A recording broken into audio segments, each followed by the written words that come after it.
Donc cette deuxième table ronde va être consacrée à l'impact du digital sur l'écosystème des industries de santé. On a vu qu'il y avait un premier impact majeur qui était la médico-économie. On a eu le bonheur d'entendre que les ARS étaient prêtes à nous aider. C'est quand même extraordinaire. Et maintenant, on va parler du digital. Et pour introduire cette session, donc Vincent Bouvier qui préside le Vidal et moi-même Antoine Poignant, je dirige EuroHealthNet. Nous allons modérer cette session et je donne la parole tout de suite à Patrice Carayon qui est vice-président stratégie et business développement de BMS sur le thème Digital et New Business Model Beyond the Pill, justement.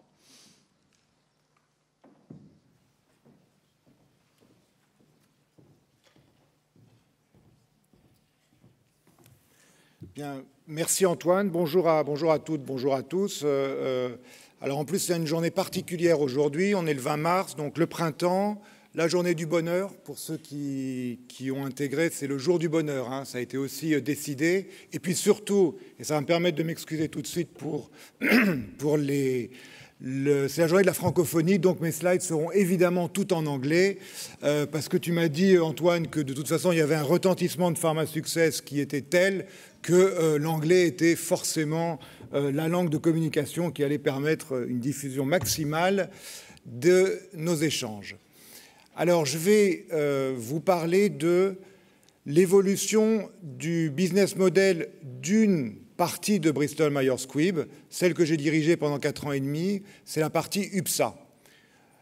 On a décidé de travailler sur un changement de business model sur UPSA, qui était d'autant plus nécessaire que UPSA évoluait dans un environnement extrêmement changeant. UPSA, c'est la division OTC de Bristol Myers Squibb, mais également parce qu'on va dire que c'était la partie qui était probablement la plus ancestrale, la plus traditionnelle du business. Donc c'était là où, de manière disruptive, on pouvait et on devait changer notre manière de faire du business. Donc je ne vais pas vous raconter l'histoire d'une transformation digitale, parce que ce n'est pas le cas. Je vais vous raconter l'histoire d'une transformation de business model, et vous verrez que naturellement, toute la partie digitale est évidemment intégrée parce qu'elle est intégrée à la manière et au business d'aujourd'hui.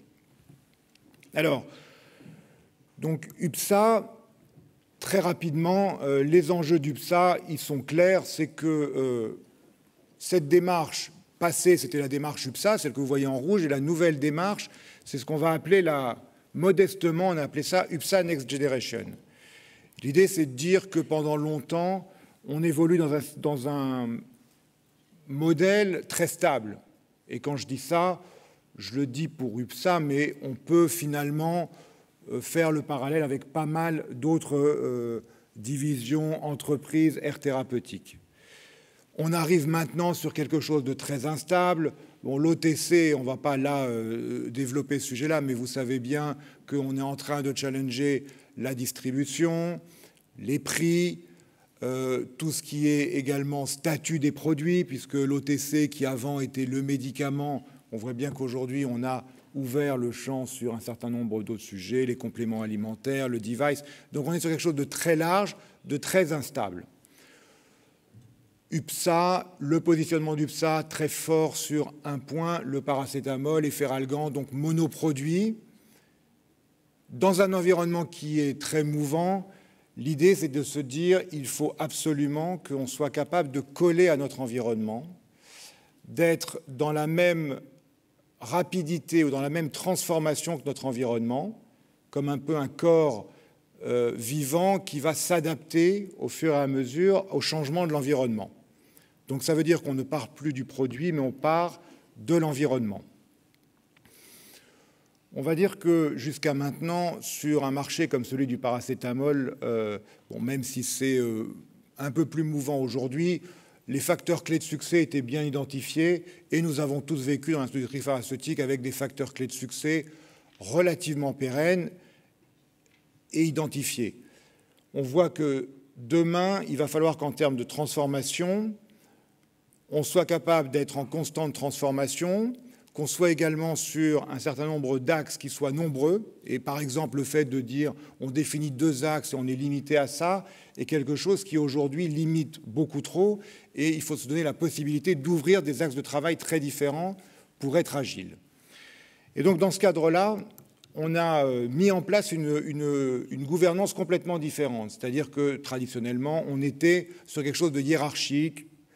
Et on a décidé, pour coller à l'environnement, de fonctionner avec des groupes de travail connectés sur l'extérieur, des groupes de travail qui soient multidisciplines, hors hiérarchie. L'idée, c'est d'éviter aussi tous les enjeux hiérarchiques, tous les enjeux de pouvoir classiques dans l'industrie pharmaceutique, et qui soient extrêmement réactifs afin de pouvoir coller à leur environnement, de coller à ce que sont les clients et d'être capable finalement de vivre eux-mêmes une expérience client. Bon, vous avez donc entendu à la présentation précédente, et donc c'était mon exemple aussi, donc c'est pas très original, mais l'expérience Starbucks est une bonne expérience où finalement, bon, on voit bien que du produit, on arrive, grâce à une expérience client supérieure, à avoir une valeur ajoutée. L'idée, c'est de dire que dans le business model, comment fait-on pour que les équipes intègrent cette connectivité et intègrent cette expérience client dans le business model? Une des manières de faire, et c'est celle que nous sommes en train de mettre en place, c'est de casser l'organisation classique pour faire des organisations, on va dire, de type un peu guérilla, qui permettent d'avoir des groupes multifonctions, collés à l'environnement, qui intègrent et les clients et les membres de l'entreprise. Pour ça, il faut connaître aussi intimement sa chaîne de valeur. Il faut connaître intimement la chaîne qui va passer, évidemment, dans le cas de l'OTC, par le pharmacien, puisqu'on fait du B2B2C. Donc l'idée, c'est de connaître intimement quels sont les enjeux jusqu'au consommateur. Et par exemple, c'était très intéressant quand Jean-Marc Aubert parle des recherches qui sont faites sur Internet.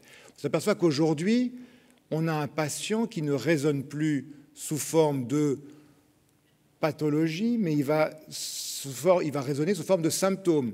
Et aujourd'hui, quand on commence à coller à l'environnement, à regarder ce qui se fait, et Internet et le digital est un outil extraordinaire pour regarder ce qui se fait partout, on s'aperçoit qu'on a déjà une offre. Et aux États-Unis, par exemple, vous allez regarder sur l'offre qui s'appelle Help. Je vous donne un exemple. Help, c'est une offre qui, finalement, sur la boîte, va décliner non pas une indication, non pas un produit, mais va décliner un symptôme. C'est-à-dire que sur la boîte, cette offre OTC, l'entrée produit, elle est « I cannot sleep »,« I am anxious »,« I feel tired ». Donc en fait, on a une offre produit qui est déjà la même que celle que l'on peut observer lorsque l'on pose la question à travers le digital. Donc c'est ce genre de choses qu'il faut faire émerger dans le business model et qu'il faut donner l'occasion de rentrer, et je dirais que nos porte-paroles ont été ces groupes multifonctions qui ont été là pour recueillir l'ensemble de l'expérience client et l'ensemble des possibilités sur l'ensemble des pays et des marchés, puisque évidemment il y a des expériences en dehors de la pharmacie qui vont être très précieuses dans notre environnement. C'est nouveau dans la pharmacie. Ce n'est pas nouveau dans d'autres domaines. On sait que Procter & Gamble travaille déjà ainsi. Cisco a développé ses business models à travers ce genre de démarche. Donc, ce que nous avons fait, c'est le mettre en œuvre pour BMS. Donc, vous le comprendrez, c'est une approche qui est centrée sur l'intelligence et de manière évidente, l'intelligence, aujourd'hui, elle se fonde sur le développement digital. Donc, si on raisonne et si on résume, et ça sera ma dernière slide, l'idée c'est de créer un espace de liberté dans un temps très contraint, et je vous l'ai dit, UPSA traditionnel, UPSA très contraint aujourd'hui par les autorités. Donc comment on arrive à générer un espace de liberté? On arrive à générer un espace de liberté à travers ces communautés qui vont développer une offre et par rapport à ça vont développer une expérience qui tiennent en compte pleinement le contexte digital. Donc pour terminer sur cette évolution de business model, alors évidemment ce que je ne peux pas faire, c'est vous donner et vous proposez ce qui va, mais ce que vous verrez, j'espère bientôt, ce que génère ce genre de démarche. Ça, c'est l'offre produit, c'est l'offre de service du PSA, et ça, eh bien, il faut l'expérimenter, et vous pourrez l'expérimenter en tant que consommateur. Mais le point qui me semble important pour conclure, c'est de dire qu'au niveau digital, le digital n'est pas du tout limité à un outil de communication, mais le digital fait complètement partie, aujourd'hui dans ce nouveau business model, de la chaîne de valeur que peut proposer un industriel comme nous. Je vous remercie. Merci. Merci Patrice. Donc on voit la transformation d'un industriel à l'œuvre, à la fois vers le service et vers le digital. On va garder les questions ensemble à la fin et sans plus attendre, je vais céder la parole à Giovanna Marsico, cofondatrice de Patients et Web, sur le thème des initiatives collaboratives, des e-patients et de la promotion de la santé. Alors, bonjour à tous. Effectivement, on a cité en plénière tout à l'heure la place du patient, le patient qui n'est plus au centre, mais qui est autour de l'équipe. Et donc, voilà, je vais vous proposer quelques exemples, un peu de réflexion sur ce nouveau positionnement qui est en tous les cas en train de se faire. Il n'est pas complètement acquis. Donc, pour pouvoir définir le digital, moi, je fais juste un petit rappel sur les repères chronologiques parce que, je ne sais pas vous, mais moi, avant 89, j'étais déjà en pleine faculté mentale. Je vivais une vie avec des usages complètement normaux et dans lesquels il n'y avait aucune trace du digital. Effectivement, ma vie a changé.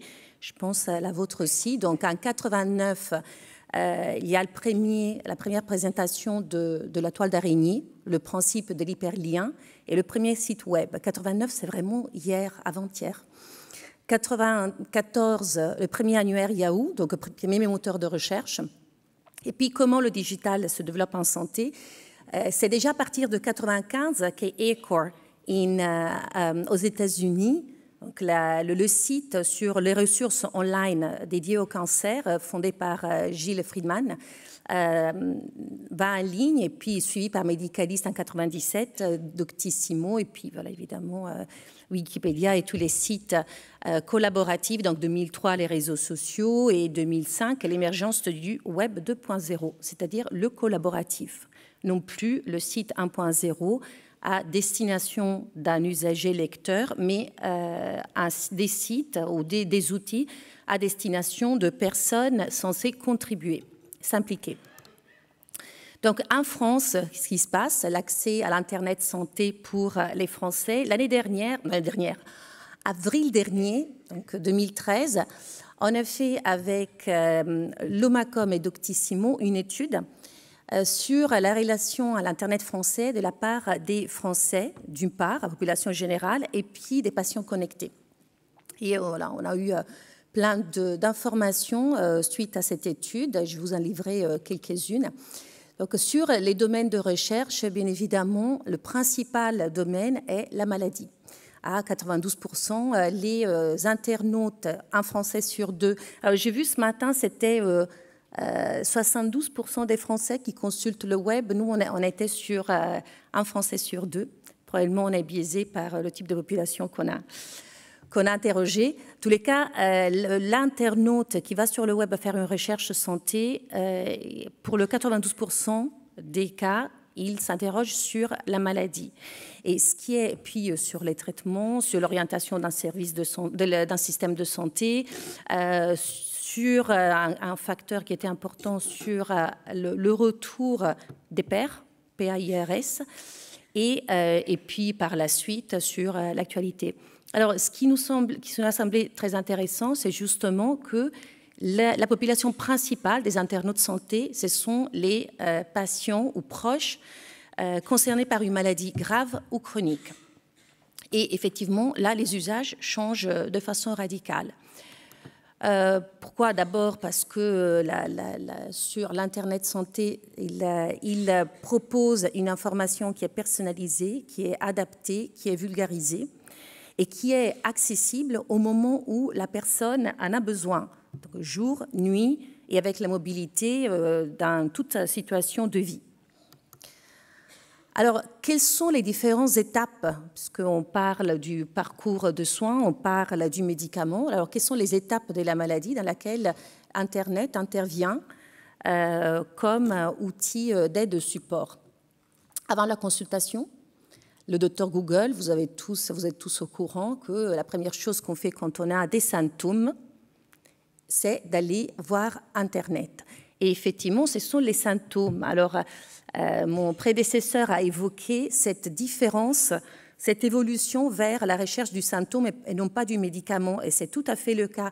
Ce qu'on voit sur les réseaux et sur les moteurs de recherche, les patients ne cherchent pas en général selon la dénomination d'une possible maladie, mais en fonction des symptômes. Et la formulation de la question, évidemment, oriente vers des sites plutôt que d'autres. Donc, si on clique, je ne sais pas, cancer de l'endomètre, on arrive plus facilement sur l'HAS, sur le site de l'HAS ou sur le site de l'ANCA. Si on clique « j'ai des douleurs très fortes », voilà. Et là, où, je ne sais pas où, j'ai des saignements, mais un langage commun et une formulation à question, on arrive sur les sites communautaires. Et donc, on trouve d'autres informations. En deuxième lieu, voilà, la recherche d'un établissement de santé, d'un professionnel de santé, c'est l'orientation dans le système de santé. Il faut savoir que le patient, quand il arrive à maladie, il commence un voyage qui n'a pas été préparé auparavant, en amont. Et donc, il se retrouve avec des bagages à devoir construire, avec des outils à devoir construire. Et donc, l'orientation dans le système de santé est un voyage à part entière. Puis, après la consultation, donc après le diagnostic, il y a la nécessité de comprendre ce diagnostic, comprendre les examens à devoir faire de façon réelle, c'est-à-dire comprendre l'utilité de ces examens et le mode d'emploi, parce qu'avec l'évolution thérapeutique, les examens sont de plus en plus sophistiqués. Et puis, évidemment, le protocole de soins. Rechercher des éventuels effets secondaires auxquels le patient risque d'être confronté. On sait qu'en consultation, les professionnels de santé sont toujours assez timides, réticents à donner des informations sur les effets secondaires, par peur que le patient se sente en difficulté ou à rajouter des difficultés majeures autres que celles de l'annonce. Et en fait, les patients, ils ont besoin de connaître ces effets secondaires parce qu'ils vont toucher directement, ils vont être impactants sur leur vie. Et puis, les recherches d'alternatives thérapeutiques, chirurgie, les traitements oraux, voilà, ce sont des éléments importants.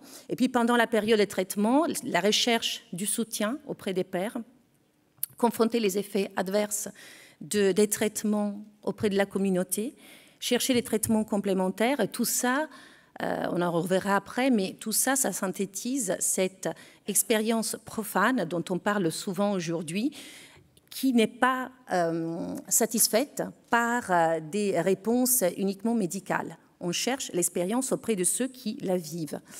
Et puis, quand on arrive à la phase de la guérison-rémission, voilà, on peut renvoyer l'ascenseur, apporter le soutien, et puis rechercher évidemment des solutions à des problèmes d'ordre administratif dès qu'on se trouve confronté à des pathologies qui laissent des traces, des héritages. Donc, quelles sont les différentes fonctions, ou les différentes modalités de rapprochement à l'Internet, agir, partager, pallier les angoisses, donc vis-à-vis à travers la confrontation avec les pairs. Un atout est l'anonymat, parce qu'on peut discuter beaucoup plus facilement via des surnoms, via voilà, selon une fonction anonyme, rompre l'isolement, le retour d'expérience, l'effet miroir, qui peut être évidemment à double tranchant, et puis la création de cette expertise profane. Alors, sur l'expertise profane, un clin d'œil, l'histoire emblématique est celle de Dave de Brancard, le e-patient par excellence, c'est la star parmi tous les e-patients. Donc, j'ai eu la chance de le rencontrer à Stanford récemment pour le congrès Medicine-X. C'est quelqu'un de très fascinant. Il vient d'écrire un livre, une publication en plus, qui s'appelle « Let Patients Help ». Donc, c'est ça le sens. C'est un patient qui s'est retrouvé face à un diagnostic de cancer du rein. Il avait une indication, une espérance de vie extrêmement réduite. Et qu'est-ce qu'il a fait? Il allait sur Internet et il a commencé à discuter avec ses pairs et il a trouvé des hôpitaux, un hôpital dans lequel on lui proposait un traitement qui est le traitement qui lui a permis de chroniciser, de contrôler sa maladie. Et il est en super forme. Donc, le e-patient, quelle est la définition de e-patient selon son fondateur, Tom Ferguson? Donc, c'est le patient équipé qui a des compétences nécessaires pour gérer sa propre condition. Enable, donc capable de faire des choix et qui est capable de faire que ses choix soient respectés. Ça, c'est très important. Empowered, donc capable de gérer au mieux sa maladie, sa vie avec la maladie. Engaged, parce qu'il est engagé, impliqué dans ses propres soins, donc aussi dans la décision de ses propres soins. Il est equal, alors au même niveau, évidemment, c'est au même niveau dans l'espace de décision, de négociation et de décision. Il n'est pas au même niveau de compétence, mais il est au même niveau sur la négociation par rapport aux décisions qui le concernent, et émancipé, donc autonome. Et puis on rajoute expert, parce que le e-patient en général est un patient expert qui améliore son état de santé, il est capable de s'auto-évaluer, il fait face mieux à la fatigue et aux autres caractéristiques de la maladie chronique et réduit la dépendance vis-à-vis des soins.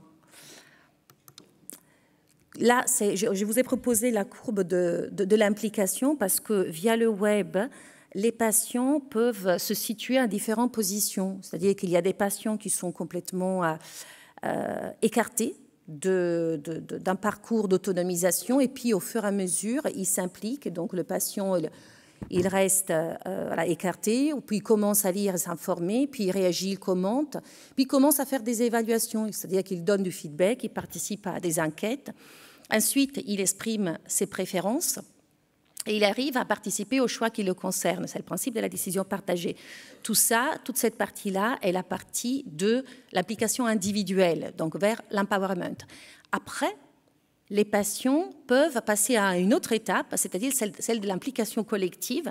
Et donc, les patients concernés, empowered, donnent des avis sur les décisions de santé publique, c'est-à-dire ils deviennent des acteurs réels de santé publique, jusqu'à la fin. Alors en France, c'est encore très peu développé, mais aux États-Unis, au Canada notamment, on voit des expériences de ce type. Les patients sont les vrais décideurs des politiques qui les concernent et donnent non seulement des avis consultatifs, mais des avis réellement délibératifs. Alors en France, on revient à l'étude sur les e-patients d'avril 2013, qui sont les e-patients français. On a divisé un peu, on a cerné les différents usages des patients. Alors il y a des patients qui sont méfiants, 24% qui n'ont pas vraiment assez de confiance pour utiliser l'Internet. Les déconnectés, 15%, qui sont réticents à utiliser, mais qui pourraient être accompagnés dans une démarche d'ouverture. Les détachés n'ont pas le réflexe, simplement, ils n'éprouvent pas le besoin. Puis il y a les occasionnels qui vont ponctuellement sur Internet pour s'informer, mais pas pour avoir une démarche collaborative. Les adeptes qui utilisent fréquemment Internet pour s'informer, mais pareil, ils ne dialoguent pas, mais ils sont fréquemment sur le web. Et puis on a les communicants. Et les communicants, ils utilisent régulièrement Internet pour leurs recherches, pour dialoguer, pour échanger, pour créer de l'intelligence collective.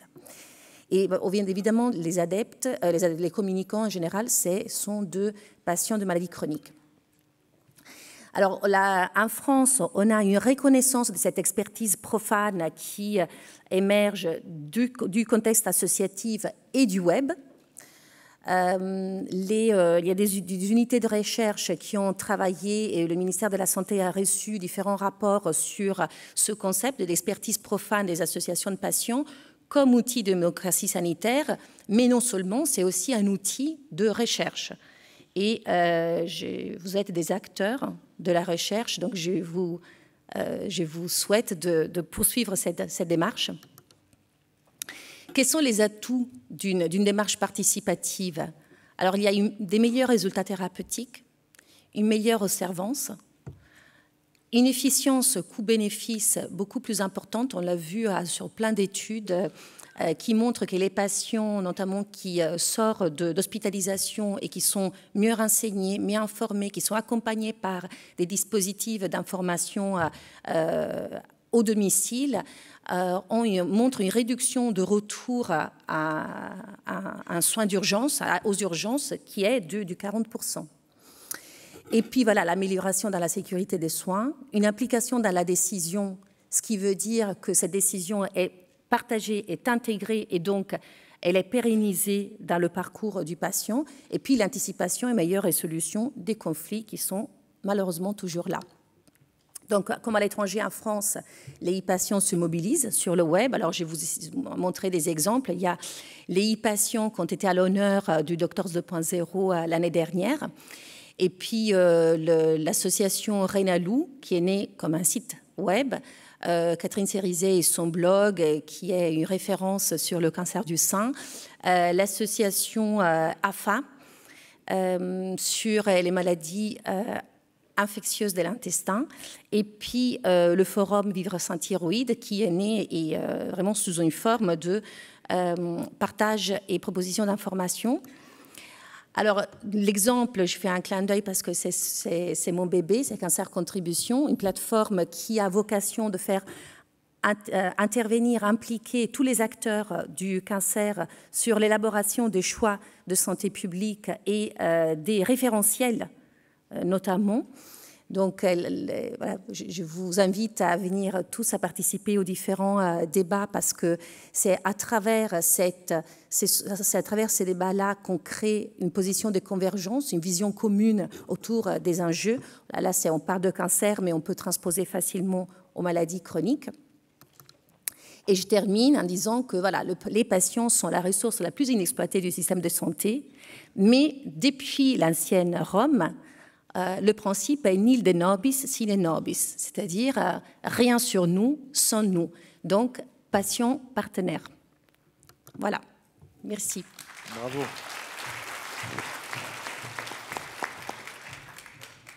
Merci Giovanna. Merci pour cette vision. Donc, dans cette journée mondiale du bonheur, on va parler maintenant du bonheur digital. Et donc j'invite Sally-Anne McNabb, qui dirige la business unit vaccin de GSK, à nous parler d'un sujet important puisqu'il s'agit des forces de vente et de l'intégration du digital. Sally ? Merci Antoine, et déjà merci à vous de m'avoir invité, de partager ce qui est vraiment une véritable aventure qui a démarré il y a un an et demi. Donc, je salue aussi mon équipe et aussi d'autres équipes à Marly-le-Roi chez GSK parce que c'était un vrai travail collectif, transverse, pour y arriver à tenter de changer et d'évoluer pour vraiment un challenge que, si vous êtes tous là dans la salle, on est convaincus que digital et santé a un vrai avenir. Mais la question, c'est comment y aller, comment le faire concrètement. Donc, parfois, c'est vrai qu'on se sent un petit peu comme ça, au sein soit d'une grande société ou même de regarder qu'est-ce qui se passe en vérité dans les salles d'attente avec vos équipes de visite médicale. On a tendance à faire un petit peu tous pareil. Et on dit aussi que si on fait tous pareil, on aurait toujours les mêmes résultats. Donc, avec l'équipe vaccin et le collaborateur et collaboratrice chez GSK, on s'est dit comment on peut faire autrement. Comment on peut arriver à donner une autre valeur à ce qu'on estime doit être un dialogue avec le médecin. En ce qui concerne les vaccins, c'est vrai qu'on n'a pas l'avantage presque d'avoir un symptôme. Comment on vaccine mieux la France? On n'est pas malade quand on a besoin d'avoir un vaccin. Donc il y a une compréhension profonde de la part du médecin et aussi de nous. Je pense dans la salle, si on faisait un petit sondage, Qui a eu leur vaccin grippe cette année? Qui est vacciné contre les DTP coqueluche? Ça sera autour de 20 ou 30%. Et c'est pareil pour les professionnels de santé. Donc, en tout cas, pour les vaccins, un vrai challenge pour nous et un vrai besoin de faire autrement. Je reviens pas trop sur le contexte parce que je pense que beaucoup de gens ont partagé ces points. Pour nous, les laboratoires pharmaceutiques, l'accès aux médecins est assez en tendance de plus en plus dure. Certaines régions, ils ont moins de médecins. En tout cas, ils nous reçoivent moins. Ça veut dire qu'ils ne perçoivent pas la valeur de notre partage avec eux. De plus en plus ce rendez-vous, et pour ceux qui sont dans la salle et pas dans l'industrie ou proches des forces de vente, parfois c'est une fois par an, voire une fois tous les 2 ans. Difficile hein, pour ce petit période, parfois quelques minutes, de partager quelque chose de valable et de valeur. Visite médicale aussi, on a tendance à focaliser sur la quantité. Combien de médecins il faut voir? Mais finalement, comment on transfère une notion de quantité, certes, dans une vraie valorisation de la qualité? Donc, je reviens sur cette notion de dialogue. Et aussi, on voit avec le loi Bertrand, notre crédibilité. On a vraiment besoin de se poser des questions et les bonnes questions pour trouver notre place dans un vrai partenariat.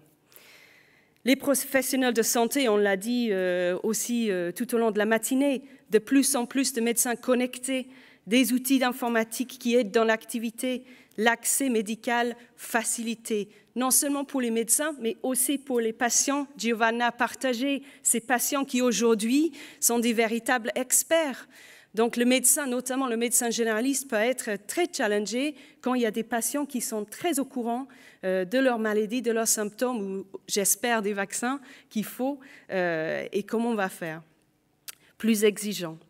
Et dans l'industrie pharma, on connaît les challenges de l'exigence de l'accès au marché, le challenge de la compétitivité, et puis aussi l'augmentation de ces procès réglementaires qui évoluent et qui on doit s'adapter en permanence. Donc finalement, on est en train de parler d'un changement de business model et Patrice de BMS a partagé ce point aussi. Quel est le modèle pour l'avenir? On est aujourd'hui toujours un petit peu avec un pied dans un marketing classique, notion de push, canal de communication vraiment versus les VM, tout ce qui est digital assez séparé comme fonction. On pourrait même dire, et ça c'est un petit clin d'œil pour les vaccins, le digital est un petit peu comme un adjuvant. C'est quelque chose qui va peut-être aider à aller un peu plus fort. Et puis aussi une uniformité de notre façon de faire la visite médicale. 2, 3 produits, on va avoir en tendance les mêmes médecins parce qu'on a tendance d'être sur les mêmes, ce qu'on appelle cibles en termes de médecins. Et aussi toujours une performance liée aux métriques d'activité. Combien de médecins vus aujourd'hui? Alors j'ai mis quel est le changement avec l'équipe qu'on a essayé de réfléchir vraiment ensemble. Et quand je dis ensemble, je pars de la visite médicale jusqu'au PDG. Parce que je ne pense pas qu'on peut avoir des top-down strategies. Ce n'est pas ce qui marche le mieux. Ce qui marche le mieux, c'est vraiment un travail collaboratif. On a la chance d'avoir la visite médicale qui connaît très très bien leur domaine et qui connaît leurs médecins. Donc leur point de vue est très important. Comment on arrive à avoir une vraie réflexion sur les besoins? Et ça, on a fait vraiment en réflexion transverse. Les canaux multiples aujourd'hui, multicanal, une notion de digital qui est intégrée au marketing, que c'est vraiment partie de notre réflexion quotidienne, adaptée aux besoins, avec une notion de personnalisation, on est tous différents, les médecins c'est pareil, et ils n'ont pas besoin du même dialogue de nous du matin jusqu'au soir. Donc on s'est vraiment pris ça en compte pour dire quel business model, avec vraiment besoin affirmé chez GSK de penser une nouvelle relation avec le professionnel de santé en intégrant et en vraiment prenant tout ce qui est fabuleux autour de ces technologies. Une volonté affichée aussi de proposer une approche complémentaire. On ne va pas jeter le bébé avec l'eau du bain, je pense que c'est une phrase comme ça. On va capitaliser sur ce qu'on fait bien, parce que oui, on fait des choses bien. Et on a des APM, nous on les appelle les APM chez GSK, les visiteurs médicaux, qui sont vraiment de qualité. Comment on fait autrement? Donc on a lancé un projet de visite hybride. Alors ce n'est pas une voiture, c'est vraiment une notion de complémentarité. Le délégué médical est au cœur de ce projet, avec toute son expertise, toutes ses connaissances. Et donc pour un même médecin, ils vont aller voir soit en alternance une visite face-face ou une visite à distance. Donc une sorte de Skype, mais vraiment réglementairement validé, avec un contenu très riche, plus riche finalement ce qu'il peut apporter lui, dans parfois ce qui est 3-4 minutes en face-face. Les challenges liés à ce produit et ce projet, donc identifier vraiment les produits qui peuvent être adaptés à ça. Je pense que tous les produits ne sont pas forcément suffisamment riches en termes de contenu pour cette démarche. Les vaccins, on a estimé, on a certains vaccins qui sont vraiment nouveaux, et donc il y avait un vrai besoin de la part du médecin de comprendre la pathologie et aussi la raison d'être de vacciner. La qualité et la valeur ajoutée des contenus, ça c'est primordial. Donc de travailler avec des équipes en interne et aussi externes pour lever la barre, pour mettre vraiment quelque chose où le médecin va dire « mais ça, je n'ai pas entendu » ou en tout cas, je ne l'ai pas entendu de cette manière. Une plateforme qui est suffisamment forte et suffisamment flexible. Nous, on travaille avec des gens qui sont vraiment à l'écoute. On fait des suivis vraiment tous les semaines. Comment ça se passe? Évolution des mentalités en interne comme en externe. Et donc, ça me fait vraiment le point ensuite, le rôle des managers, les directeurs régionaux, le conduit du changement. On est dans un modèle ici où on a souvent des directeurs régionaux qui ont fait leur métier très bien depuis 20-25 ans. C'est un métier où ils accompagnent leurs délégués médicaux. Et puis, donc, ils sont sur place, donc ils voient, ils entendent. Et là, avec une approche digitale, à distance, quand le délégué est chez lui, pour avoir un dialogue avec le médecin, ma foi, le directeur n'est pas là. Donc, il faut vraiment passer à une notion d'empowerment, et Giovanna a aussi parlé de ça. Empowerment, confiance, responsabilisation des délégués. Ça m'emmène aussi à un sujet qui est très important, les équipes de formation. Et je dirais, n'hésitez pas à appuyer sur des experts. Vous n'avez pas forcément dans vos sociétés, mais vraiment utiliser les expériences de ces experts qui vont vous aider à créer quelque chose à la carte pour vous et pour vos besoins. Dernier point, on est très dans les KPI, les Key Performance Indicators. Est-ce que ça marche? Comment ça marche? Comment on va savoir si, au bout de X mois, on a vraiment fait quelque chose qui touche? Les bénéfices qu'on a vus déjà, ça fait 5 mois, on est sur ce projet. Déjà, je pense qu'il ne faut pas être trop pressé. Il faut de la flexibilité. On voit qu'il y a des médecins qui sont vraiment aperçus la richesse du contenu. On a des vidéos, des cas patients, on a des experts qui parlent et qui partagent leur point de vue. Tout ça, c'est les richesses qu'on ne peut pas forcément avoir quand on est face-à-face avec un médecin dans un cabinet. Meilleure maîtrise d'outils informatiques et techniques de communication, c'est une autre communication. Donc là, on travaille sur les talents des délégués. On a fait de ce projet volontaire. On n'a pas dit à tous les délégués vaccins GSK, allez-y, on va faire ça. On s'est dit, ceux qui ont envie d'essayer de créer ça avec nous. Et donc, on a un groupe de 27 délégués qui sont vraiment engagés. Donc, ça revient sur le conduite de changement, le besoin d'engager à tout niveau dès le départ. On voit aussi avec l'expérience qu'on a un temps de dialogue avec le médecin qui est vraiment beaucoup plus. J'ai parlé de parfois 3 à 4 minutes pour 3-4 produits. Là, avec un seul vaccin, on arrive à avoir une vraie discussion pendant 20 minutes avec un médecin et c'est interactif. Il a tendance aussi ça lui marque parce que c'est un moment différent. C'est un moment qu'il n'a pas vécu peut-être avec d'autres. Donc, il se souvient de ce moment-là. Et on a regardé la satisfaction des médecins. Et aujourd'hui, on a une qualité de contenu qui est primordiale, couplée avec l'expertise de nos délégués GSK Vaccins. Et on a 7 médecins sur 10 qui acceptent une nouvelle visite. On est dans notre deuxième module. On a aussi appris en marchant. Le premier module était assez focalisé produit. Donc finalement, le médecin, beaucoup de recrutement, je dirais, des médecins, c'était plutôt par affinité pour le délégué. Allez, on fait un nouveau projet, est-ce que vous pouvez me faire ça? Donc plus par relation. Le deuxième fois, ce n'est pas la même chose. Donc le deuxième fois, on a vu des médecins qui étaient vraiment commencé à avoir un engouement pour cette approche. Et aussi, on a fait évoluer le module en lui-même. Donc quel est le bilan de cette opération? Je dirais encore impressionné par l'ouverture d'esprit des équipes à tout niveau, et c'est vraiment clé. Persévérance, on n'y est pas encore, on apprend en marchant. C'est une approche très innovante qui met en exergue un constat. Ça concerne les médecins. J'ai mis français, ça peut être aussi les non-français. Pas tout à fait prêts. On voit une sorte de peur, et c'est aussi lié à un slide que quelqu'un aussi a montré ce matin sur le déclin du nombre de délégués médicaux. Je pense qu'il ne faut pas avoir peur de ça. On revient sur la qualité. Quel est notre rôle? Quelle peut être notre mission? Donc, ils aiment bien voir les délégués médicaux. Et la face-face est un moment important pour eux.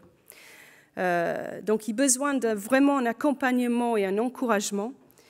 Et j'ai mis ce slide qui montre finalement, on lance des projets au début et c'est fabuleux, tout le monde est motivé. On essaye, on perd quelques-uns, on continue. Il y a quelques oups sur ce slide où il faut relancer. C'est un marathon pour arriver à faire changer une façon de faire.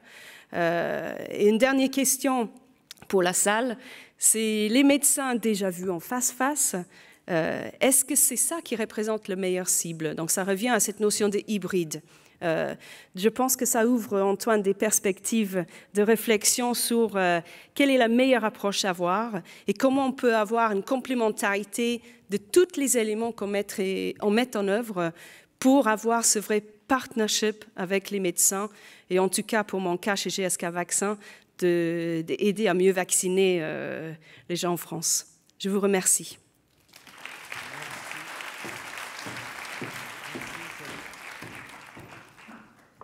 Merci Sally pour ce partage d'expérience très, très complet. Ça nous permet vraiment d'imaginer ce qui est fait à l'intérieur du labo. Pour conclure, une dernière intervention qui sera réalisée par Emmanuel Fraisse, qui a fondé Digilian et qui va nous l'expliquer. Il est un digital native. Il va nous parler d'innovation santé et de santé connectée et quels sont les facteurs de succès pour la pharma. Emmanuel, c'est à toi. Bonjour à tous, merci d'être là alors que vous êtes en hypoglycémie. Et je remercie beaucoup les organisateurs parce que je suis effectivement le représentant de la diversité, n'ayant pas travaillé dans la pharmaceutique, mais travaillant actuellement pour des laboratoires pharmaceutiques afin de les digitaliser. Donc effectivement, je suis un digital natif professionnel, trop vieux pour être un digital natif personnel. J'ai participé à la digitalisation de start-up, de MSN. J'enseigne à Sciences Po en conduite du changement et innovation digitale. J'ai écrit des livres et mon dernier livre vient d'être traduit en anglais pour continuer dans la journée de la francophonie.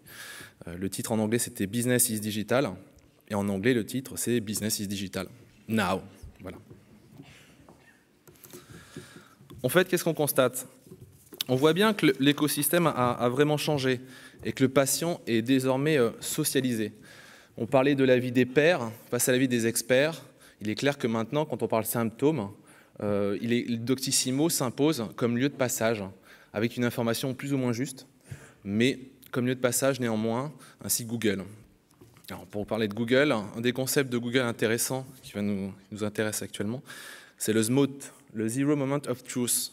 C'est-à-dire qu'en fait, le patient est informé avant le contact avec le produit, avant d'aller voir le médecin, de tel ou tel médicament, de ses effets secondaires, de ses bienfaits, etc.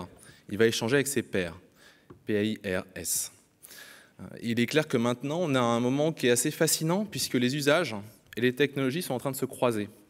Les usages digitaux sont désormais assimilés par les individus et le patient arrive mieux informé que jamais devant les professionnels de santé. Donc après, c'est très discutable. parler du e-patient, mais en tout cas, il arrive informé. Internet constitue le premier canal d'information pour les individus, et on a la montée du ROPO. Donc le ROPO, c'est Research Online, Purchase Offline. Car oui, vous allez avoir aussi des anglicismes et des acronymes dans ma présentation. Concept important, les GAFAM. Les GAFAM, ce sont 5 acteurs d'origine américaine qui ont fait une sorte de Yalta du digital. Donc un Yalta qui n'était pas forcément calculé au début, mais qui est en train de s'organiser en fait. La nature ayant horreur du vide, chaque acteur dans les GAFAM prend un territoire que les autres n'ont pas ou pas bien. Donc les GAFAM, Google, Apple, Facebook, Amazon et Microsoft. On parle beaucoup des GAFA, on ne parle pas des GAFAM. Et Microsoft est très content d'être sous le radar, parce que d'habitude, ceux qui se font taper dessus, maintenant ce sont les autres, donc ils sont assez contents. Mais il ne faut pas les oublier. Toutes ces sociétés ont des trésors de guerre énormes, de plusieurs dizaines de milliards de dollars. S'ils veulent rentrer dans la santé, ils peuvent le faire très facilement, en tout cas financièrement. 2 exemples concrets pour vous montrer vraiment la réalité de la chose. Maintenant, c'est ce que Apple est en train de sortir, a priori une montre connectée avec du soft dessus, ce qu'on appelle le Health Book. Et le Health Book permettrait de récupérer un certain nombre de données vous concernant, donc ce qu'on appelle le self-quantified. Donc la pression sanguine, la tension, le niveau d'activité, etc., etc. Là, c'est le premier exemple. Ça date de cette semaine. Vraiment, on commence à avoir des informations là-dessus depuis cette semaine. Deuxième exemple, Google. Google a lancé une joint venture qui s'appelle Calico et qui veut juste tuer la mort. En gros, prolonger la vie, où je vois des gens qui font ça, c'est assez énorme, c'est peut-être utopique. Ce qu'il faut comprendre, c'est que Sergey Brin, un des fondateurs, a découvert qu'il avait de fortes probabilités d'être atteint de la maladie de Parkinson. Donc il a fait des tests génétiques et il sait que justement, il risque d'avoir cette maladie, d'atteindre par cette maladie. Donc il travaille beaucoup là-dessus. Et c'est pour ça que Google est très intéressé par ce domaine-là. De plus, les Américains ont un système de santé différent d'une autre. Quand un Américain tombe malade, ça lui revient très très cher à lui. C'est lui qui paye. Donc les Américains sont très forts, les entreprises américaines ont bien vu le créneau en disant on va s'orienter vers de la prévention pour les particuliers. Voilà, donc ce sont 2 exemples, mais dans ces 5 acteurs, vous pouvez imaginer d'autres initiatives à très court terme objectivement. Ce sont des choses qui existent déjà. Calico, ça a été lancé l'année dernière. LeaseWatch est en train d'arriver. Ils ont recruté les gens, ce qui a été mentionné précédemment par un panéliste. Ils ont recruté des gens qui ont ce savoir-faire ailleurs. Quelqu'un qui vient de Nike, par exemple, qui a développé le bracelet Nike pour améliorer les performances sportives. Maintenant, qu'en est-il de l'innovation santé et de la santé connectée? Début mars, vous avez un festival qui a lieu à Austin, Texas, qui s'appelle le S6SW, South by Southwest. Je vous invite à vraiment regarder ce qui s'y passe. Donc c'est sous le radar pour la France, mais en fait c'est un festival où vous avez 30 000 personnes qui viennent du monde entier. Effectivement, c'est 5 jours. Effectivement, c'est 30 000 participants, donc 80% de personnes des États-Unis. Et c'est vraiment un concentré de futur pour le monde au complet. Durant cet événement, vous avez plus de 10 événements par heure, 10 sessions par heure pendant 5 jours. C'est très très dense. Et il y avait un parcours particulièrement intéressant sur la e-santé lors de cet événement. Et dans les choses qui ressortent, vous avez le wearable, donc les objets connectés que vous pouvez porter. Weezings a été une entreprise française, a été citée précédemment. Mais ce qui se passe maintenant, c'est qu'on arrive au niveau 2 des objets connectés. Des objets connectés qui permettent de récupérer des données santé.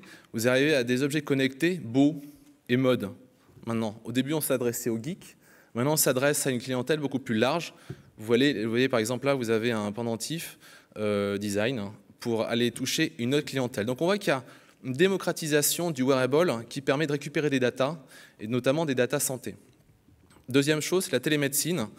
Société qui s'appelle Pristine, qui développe des applications basées sur les Google Glass. Donc, vous avez le terminal, Google Glass, qui est connecté.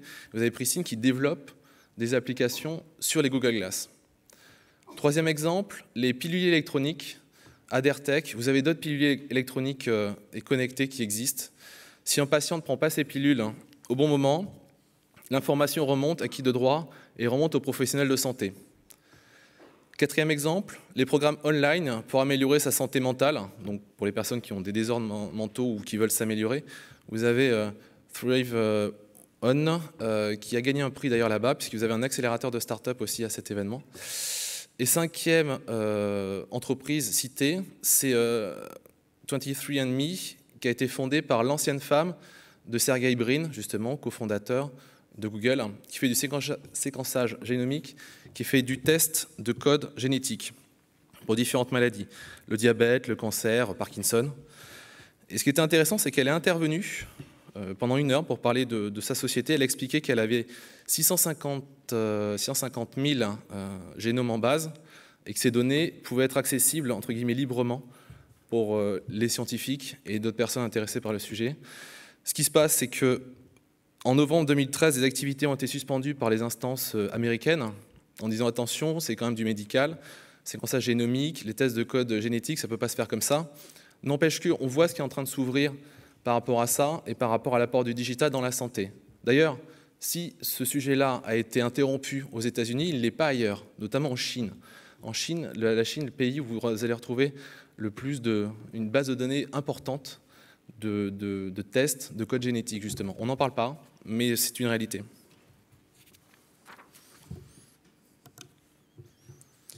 Donc ce qu'il y a à retenir en termes de facteurs clés de succès, ça a été évoqué aussi précédemment, c'est le côté collaboration et partage.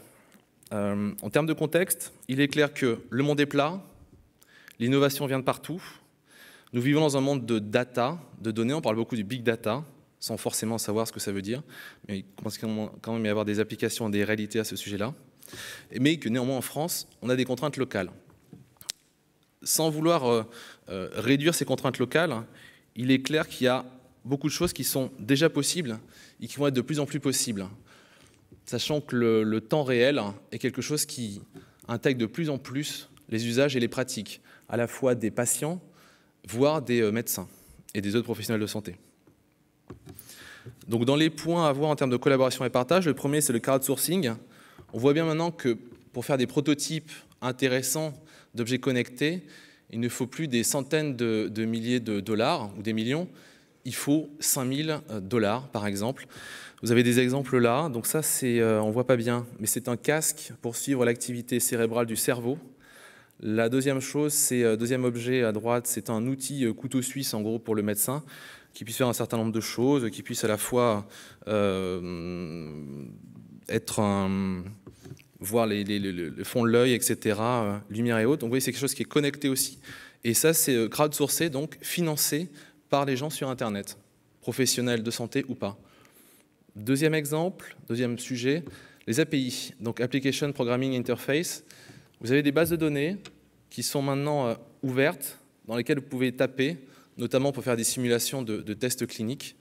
Un exemple là, c'est 23andMe, évoqué précédemment, qui a mis d'une façon anonyme à disposition les données recueillies lors des tests génomiques. Un autre exemple, c'est GSK qui s'est associé avec SAS pour partager des données, et d'autres laboratoires pharmaceutiques vont pouvoir y accéder aussi d'une façon anonyme. Ce qui fait une transition magnifique avec le big data.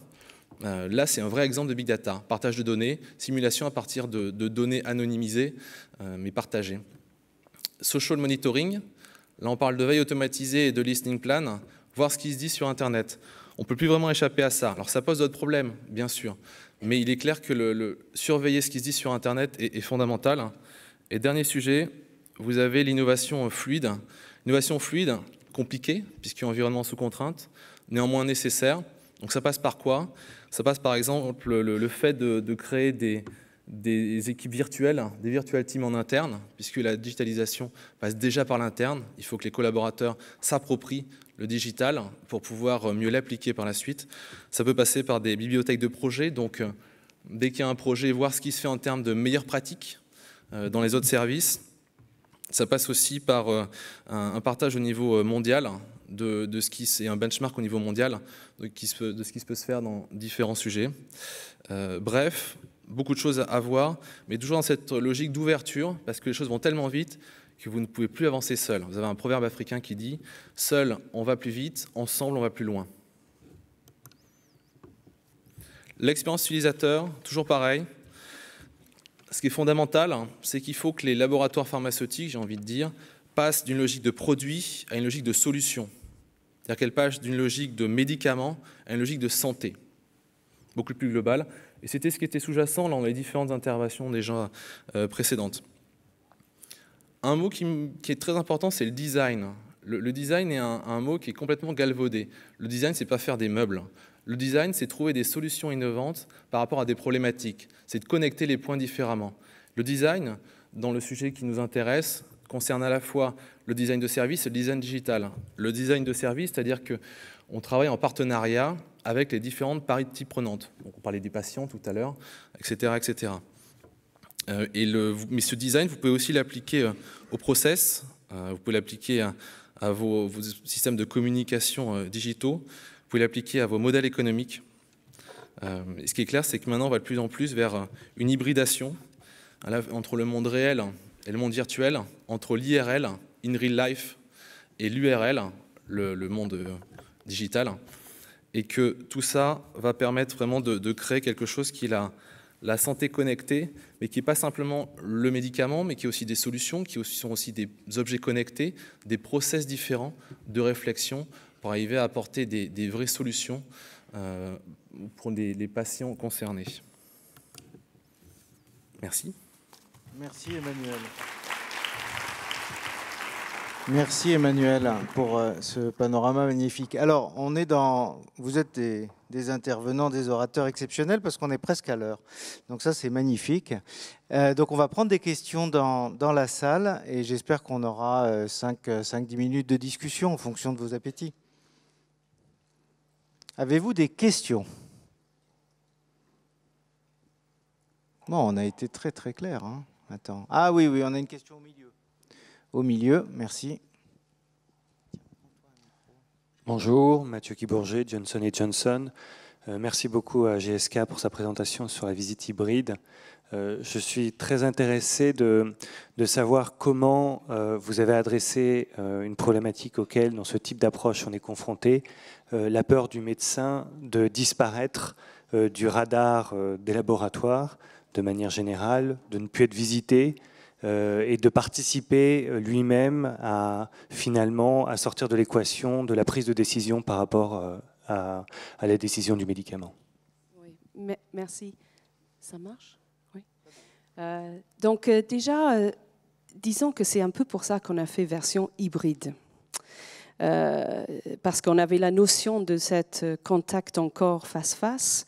Et je pense que c'est important que les choses ne soient pas faites en isolation. C'est-à-dire qu'on lui permet, avec la visite à distance, selon son moment, selon son timing, selon le nombre de patients qu'il a dans sa salle d'attente, un petit moment privilégié. Ça ne veut pas dire qu'on ne l'implique pas dans des événements ou des rencontres avec ses collègues. Au contraire, je pense que même par la suite, là c'est assez solo. Mais personne ne dit que peut-être il ne peut pas avoir des événements de groupe grâce à un autre type de technologie. Donc je pense que, et je dis aussi en interne, on préfère être dans le wagon où on conduit le train qu'au dernier wagon et presque laissé sur le quai. Et je pense que la médecine, c'est la même chose. On encourage, et nous on voit beaucoup de médecins généralistes, hein. Donc ils ont le challenge de traiter tout. Et c'est pas facile pour eux. Donc, je pense que plus on peut les emmener vers un avenir qui est déjà là, plus on a l'écoute et plus qu'on a un voyage ensemble dans ce sens. Merci à vous. Merci. Une autre question ?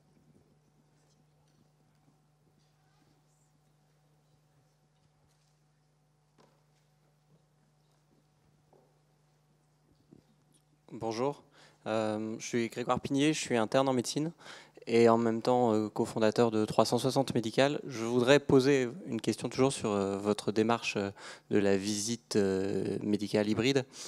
Finalement, ce que vous nous dites, c'est que vous voulez apporter de la valeur ajoutée aux médecins. Et qu'en apportant de la valeur ajoutée, donc des moments de qualité avec le médecin, finalement, vous arrivez à avoir plus d'interaction avec eux, ils reviennent. Mais entre ces visites, cette valeur ajoutée, est-ce que vous ne pensez pas que vous pourriez aussi, enfin, là je parle en tant que médecin, nous l'apporter, et cette connaissance sur le médicament pour que nous, en fait, en tant que médecins, on puisse avoir cette bonne information au moment où nous, on en a besoin? Merci, c'est une très bonne remarque. Je pense qu'on est aussi dans cet axe d'amélioration. Finalement, le rêve, c'est d'avoir une connexion presque simultanée sur le bon usage de nos médicaments. On se doit, et ça c'est aussi notre mission, les médicaments c'est fabuleux, mais il y en a des effets secondaires. Et il faut les connaître, il faut partager ça, notamment avec des médecins généralistes qui ont peut-être certains qui ne sont pas forcément top of mind. Donc je trouve votre suggestion très intéressante. Et en tout cas, on est très partant pour tester des pilotes. Là aussi, on n'est pas en train de dire, mais partout dans la France, on va faire quelque chose. Une sorte de raz-de-marée d'approche. On n'est plus dans cette phase-là. On est dans les phases de oser, tester, essayer. Si ça ne marche pas, ben, ma foi, il faut être suffisamment honnête de dire que ça n'a pas marché. Mais on n'a pas l'habitude de cette approche. Parfois, on est un peu rouleau compresseur dans notre façon de faire et c'est vécu comme ça, même pas vous, les médecins. Donc là, c'est à la carte. Et je pense que réellement, et même aussi, on a eu un monsieur d'un ARS ce matin. GSK travaille aussi avec les ARS. Et il y en a des ARS qui sont vraiment aussi qui ont très envie de tester d'autres façons. Nous, on a quelque chose qui s'appelle Cartovaccin. Et ça travaille avec des ARS pour pouvoir identifier sur leur région quel est l'état de la vaccination. Donc merci pour le commentaire, c'est une très bonne idée. Merci. Et sur votre question, Vincent Bouvier, qui préside le Vidal, peut certainement vous répondre aussi sur ce qui se passe auprès des médecins entre les visites médicales, en fait. Ouais, enfin, merci. Oui, enfin, modestement, c'est sûr que c'est exactement ce qu'on essaie de faire, c'est-à-dire d'apporter l'information sur les produits de santé la meilleure possible et sur les stratégies thérapeutiques au moment où ils en ont besoin. Et effectivement, il y a le temps de la visite, mais le moment où ils en ont le plus besoin, c'est quand ils travaillent, quand ils sont devant leurs patients. Et c'est là qu'effectivement, nous, on essaie d'être présents et où je pense aussi, on peut certainement aller dans le sens que vous évoquez. On y travaille d'ailleurs aujourd'hui avec nos équipes, puisqu'on a mis en place une plateforme qui s'appelle VidalFR, très simplement, qu'on a relancée il y a un an. Il y a déjà 60 000 médecins qui sont inscrits et qui viennent en moyenne 5 fois par mois. Donc on sent bien qu'on est en train d'entrer dans cette dynamique-là. Notre métier, en fait, il est d'apporter cette information au moment. Et le moment, c'est très compliqué, c'est un vrai métier. Ça veut dire en particulier l'apporter aussi dans les logiciels, dans les workflows de soins. Mettre les alertes de façon contextuelle. La contextualisation, c'est ça le mot-clé. Quand vous consultez l'information sur un produit, il faut pouvoir consulter au même moment les alertes qui sont arrivées ces dernières semaines sur ce produit et les voir tout de suite. Voilà ce qu'on essaie de faire. Donc, je pense que ça va dans le sens de ce que vous dites. Une dernière question ? Une dernière question ? Alors, s'il n'y a pas de dernière question, je vais la poser à nos orateurs et répondra qui voudra, les uns les autres rapidement. Comment voyez-vous le changement, c'est-à-dire la rentrée du digital dans notre économie de santé? Quel sera pour vous, en un mot, le facteur de succès ou en une phrase? Et on va faire tourner le micro. Vincent.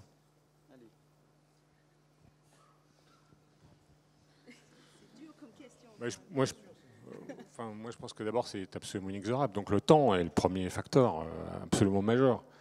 Le temps est celui-là, et bien sûr, la question du patient est absolument fondamentale. Ce que vous avez évoqué, c'est fondamental.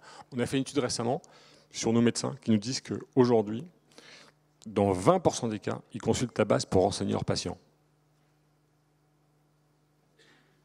en situation de soins. Alors pour moi, effectivement, le changement, il ne peut se passer que quand il y a un intérêt pour que ça se passe. C'est-à-dire que tous les acteurs, là je reviens à la question de la convergence, c'est un peu voilà, mon dada, mais si on trouve une position commune avec une rencontre des différents intérêts des acteurs pour que ce changement se fasse, alors évidemment pour les patients, le changement est non seulement souhaitable, mais il est nécessaire parce qu'avec l'allongement de la vie et la chronicisation des pathologies, il faut trouver des moyens pour développer des outils de gestion de la maladie chez soi plus facilement et que cette maladie ait un impact le moins dur, le moins grave possible sur la vie de l'individu. Donc le digital est un service, mais il faut qu'évidemment les professionnels de santé y trouvent leur intérêt, les industriels, changement probablement de paramètres permettra de trouver d'autres intérêts qu'on n'a pas encore ou qui sont encore timides aujourd'hui. Je dirais un mot qui n'était peut-être pas cité, c'est confiance. Et c'est un mot pour nous, côté industrie, où peut-être on a perdu un petit peu de confiance en nous dans ces dernières années. Il faut absolument qu'on trouve ce chemin pour avoir confiance et pour vraiment créer des partenariats. Et je pense que c'est exactement ce que Giovanna a dit. C'est vraiment d'y aller, en testant, en essayant. Et en partageant sur ces moments comme aujourd'hui. Et puis c'est un petit peu buzz, c'est un petit peu word of mouth. On voit les choses qui marchent, on voit les gens qui tentent des choses. Si de plus en plus de gens tentent les choses, on va trouver le chemin ensemble. Pour moi, la meilleure réponse, c'est, en tant qu'industriel du médicament, c'est plus une question, c'est un fait.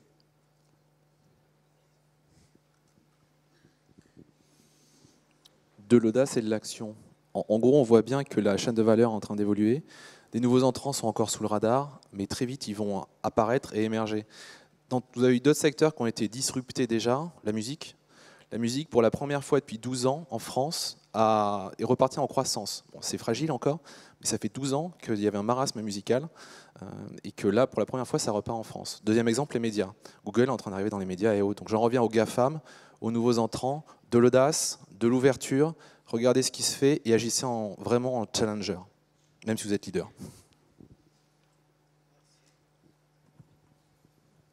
Merci à tous, merci de votre présence, merci de vos interventions.